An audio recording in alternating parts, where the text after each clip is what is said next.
Hello, everyone. Welcome to this session of Heartfulness. And today's topic is willpower. We have often heard about this word willpower, and we use it in our common language as well.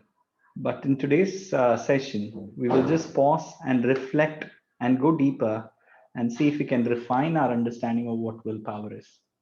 So, while starting the session, what I would typically do is ask the audience, so what do you think is willpower, right?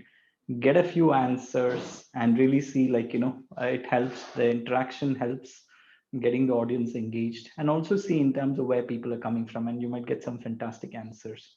So, really, what is willpower, right? If you go to share your answer, I would put it like this. We all know that all the work that we do is really to achieve outcome, but for us to achieve outcome, there needs to be action, efficient action. But even before we can act, or there's a possibility of action, it always is preceded by thought. So everything that we do, everything that we achieve, it always starts with a thought. Look around yourself. Anything that you see around yourself, though it is there in the physical form, it could be a computer, it could be a TV screen, it could be a wall, it could be a house, right? Though that's the end product, it started in somebody's mind as a thought, right? So everything is in this world starts with a thought, right?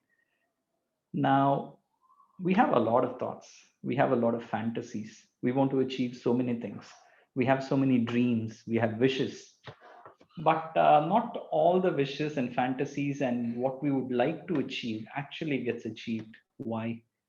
Because it appears that while there's a lot of dreaming that goes on, we do not follow up enough. And there is a big chasm, big gap between thought and action.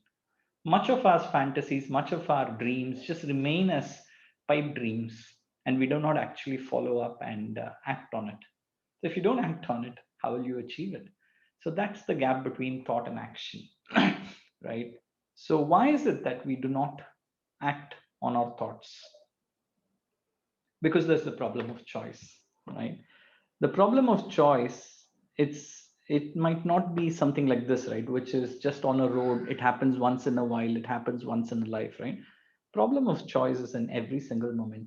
And what is this choice really, right, that we're talking about? What is the left road and what does the right road represent? Really, any choice is between two options. The first one is what is necessary to be done, and the other one is what is pleasurable to do, right? Let's look at some daily examples, right?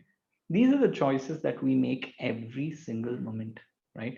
And so we're not talking about choices, okay? It's something big that we make in our life, right? Like whom are you going to marry, or which job do you need to take, or whether to buy a house or not.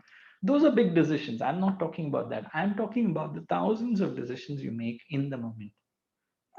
For example, your alarm rings in the morning. Do you hit the snooze button and go back to sleep? Or do you wake up? Or are you even awake even before the alarm rings because you are energized and you want to get up in the morning, right? Your biological clock is working and you're sensitive. Do we exercise regularly with discipline, or say, hey, I'll do that tomorrow? It can wait, right? I'll watch my TV show now, or I'll read the newspaper.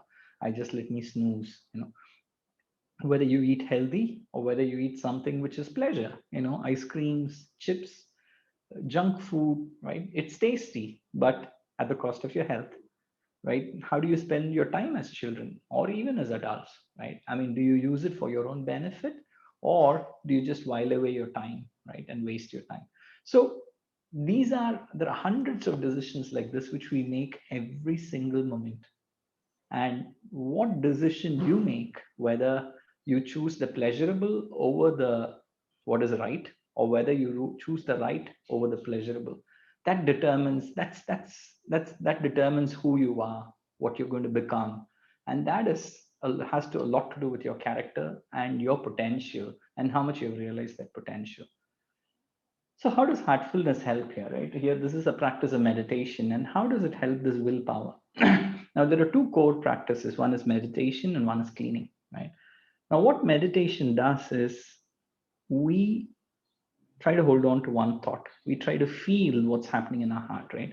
It creates more sensitivity. get the ability to observe, you develop focus, you develop awareness, and you also learn to ignore your mental chatter or distracting thoughts, okay, which are always pulling you away from what you're trying to do, right? That's what meditation does. Now, willpower, now in meditation, what works is really the flow of transmission, which we should sit and receive, and it works. It's a beautiful experience. It leaves you relaxed. But as far as cleaning is concerned, what really makes cleaning work is your own willpower and the ability to use your willpower to wash away, okay, your complexities and improve impurities, right? And to create space in our head. It removes our mental chatter, and it is also removes the bondages of the past, right? The effect of the past is cleansed. So this is what heartfulness practices. This is how it helps. Now, really, willpower, particularly the cleaning process, it's like a knife, right? The more you use your knife, the sharper the knife is. Whereas the lesser you use your knife, the more rusty and the blunt it becomes, right? So willpower is like using a knife, right? The more and more we exercise it, the better it gets. Now, one question, right? It's I want to ask you: do you think you can actually measure your willpower? Right? Somebody very wise that I knew, right? He said that you can actually measure your willpower, like you can measure your height and weight, right? And how is that? He said it's very simple. How long does it take when your alarm rings in the morning, and or let's say the first moment when you're awake in bed, when you're conscious, when you know that you're awake and your eyes are still closed, right? How long does it take from that moment to the time that you're actually up out of your bed and walking? And the time duration between the time you're awake and the time that you're out of bed, he said that that is a measure of your willpower. The smaller it is, in terms of the time duration, the difference, the better is your willpower, right? Of course, right? Sometimes we snooze and snooze and snooze and wake up an hour later, right? And it shows like, our willpower is weak and we got to work on it. So let me take it to the next orbit, right? Willpower is good because it helps us achieve what we think, what we want to do, okay? And it really bridges the gap between thought and action. But willpower, even though it is a fantastic tool to actually achieve outcomes, I feel that it is still somewhat less than ideal. Why is that? Because if you use a lot of willpower, it's like you're pushing yourself, okay, to do something, right? But there is a better way to do it, and that is in whatever you really set as your goal to achieve. Try to create interest. Try to create real interest, right? A longing, okay, that yes, I really want to do this. Build passion. Now, when you have interest, when you have passion, when you really want to achieve it, right? It's not a drudgery anymore. It pulls you rather than you having to push yourself, right? So it is said that, create interest in your goals and see the difference it makes, right? It really become a downhill journey rather than uphill journey, right? So that's all that we wanted to talk about, right? I want to leave you with one final thought. Heartfulness, we say, what is heartfulness about, right? I mean, I always believe that it is a journey of inner transformation. Journey of inner transformation towards what are we trying to transform into? Personal mastery. I should master myself.